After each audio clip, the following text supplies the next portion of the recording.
I'm going to show you the Outlook Mail client first. Our Outlook team has been working on a new universal app version of Outlook Mail and Outlook Calendar, which will be on the phone, tablets, and PCs.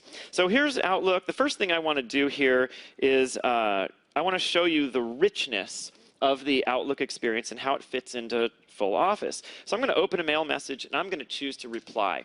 Because the first thing I want to show you is that right here when I'm composing an email or replying to an email, I'm actually using the full Word engine that's now part of the phone experience. And I can prove that by pulling up the app bar. Right here in my Outlook Mail experience, I get the same Word ribbon.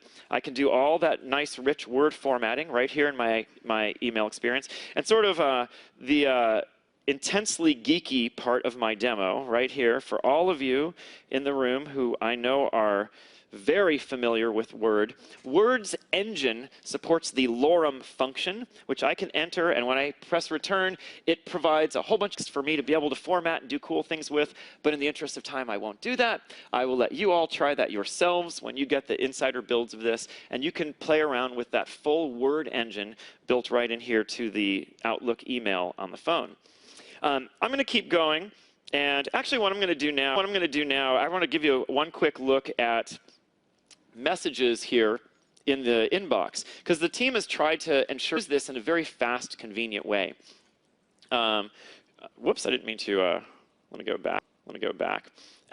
What I'm going to do here is go through and show you how the Outlook team has implemented this cool idea where a left swipe will delete, a right swipe will set a flag. And what that means is you can quickly go through a bunch of mail and figure out the stuff you want to get rid of and the stuff you want to keep. This modality will be familiar to some of you in the audience. I can go left and say no, no, no. I'll go right and say yes, yes, yes.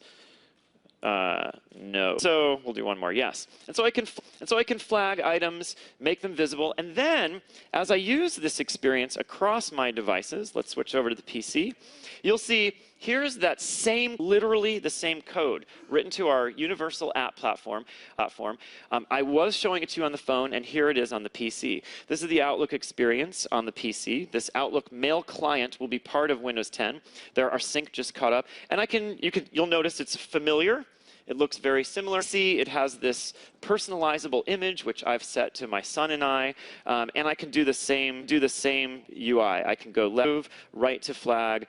If I choose an email, of course, it goes over there. And again, I have the same rich there, and you see the ribbon is displayed in place on email. Keep going, because I want to show you a bunch of these apps. So I'm going to start speeding up, and I'm going to attempt to do two-handed demoing on phone and PC at the same time. So the next thing I'm going to do is go to the calendar.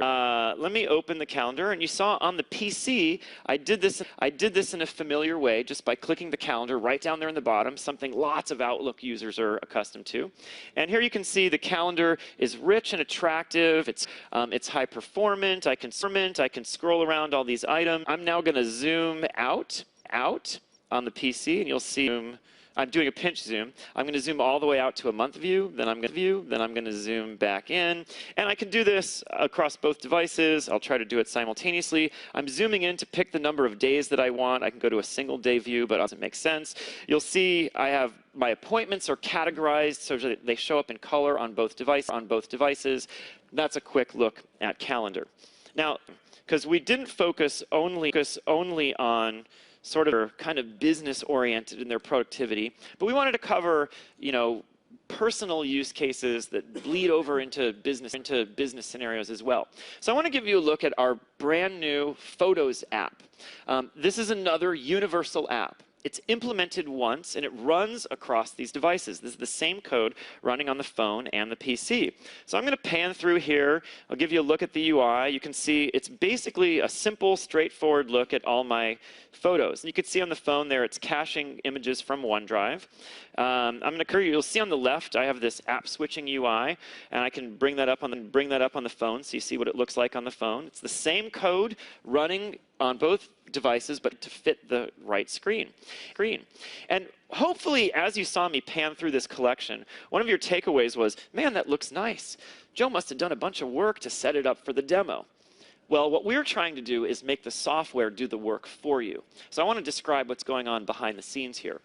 On any device that you own, even cross-platform devices, phones, where you're taking pictures, we have a OneDrive app, and it's built in on Windows devices that uploads your images to OneDrive. On the PC, we're syncing your images down from OneDrive to the PC so they're available locally offline as well as in the cloud. This photo app is aggregating together all of those photos from all of those devices and giving you one simple view of your collection. If you want, you can go into the folders view and look at the detail, but we're going to try to give you one simple view. Once you start doing that, some bad things will happen. You'll get duplicate photos that are showing up twice. You'll get photos that shot where you took 3 of them. Our collection view eliminates all those things for you automatically so that you get a look at the photos without seeing all that clutter. Another thing we do is we automatically enhance the photos to make them look nice. So here's some photos going back in time, and this one is a good example of that auto enhance mode. You notice up there in the toolbar, auto enhance is on because it's on by default, but I'm going to show you what this would look like if it was off. I'm not sure I want that scary guy in my Christmas photo collection. Luckily, auto enhance handles all these things for you. I'll turn it back on. You see the red eyes are removed, the face is brightened to just the right level of brightness, and so we've made the photo look better. Unfortunately, there's nothing we can do about the horrific Christmas sweater.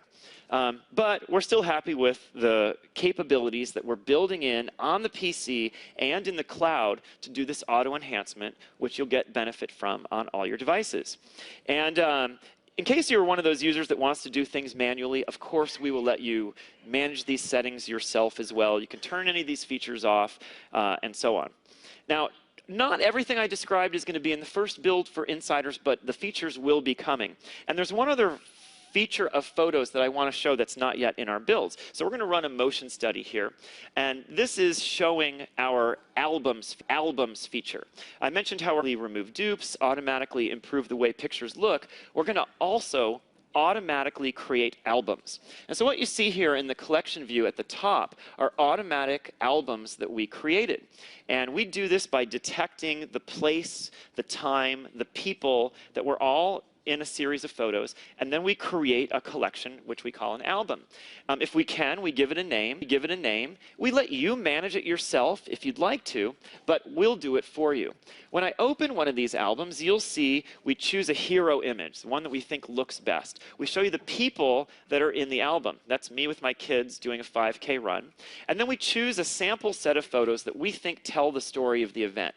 We format them so they look nice on the screen. We handle all of that automatically for you. It's in the cloud, so then if you'd like to share that album with other people, you can. Our intention here is to have a Photos app that exists on all these devices and that deals with the complexity of all the images you're taking with your multiple devices and make it work consistent across all of them. It's that mobility of experience that Terry was talking about. And part of it we can do because we're implementing it one time using our universal platform.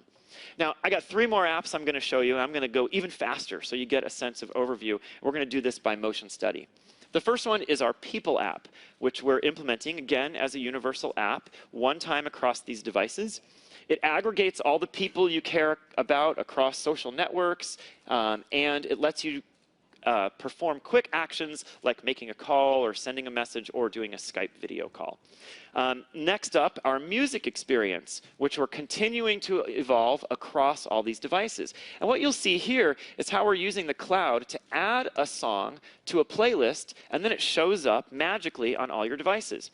That's because in about a month or 2 months, we're going to add support to our system for you to put your music collection in OneDrive and have your collection stored in the cloud. Changes to your playlists or to your collection on any device, and they're automatically reflected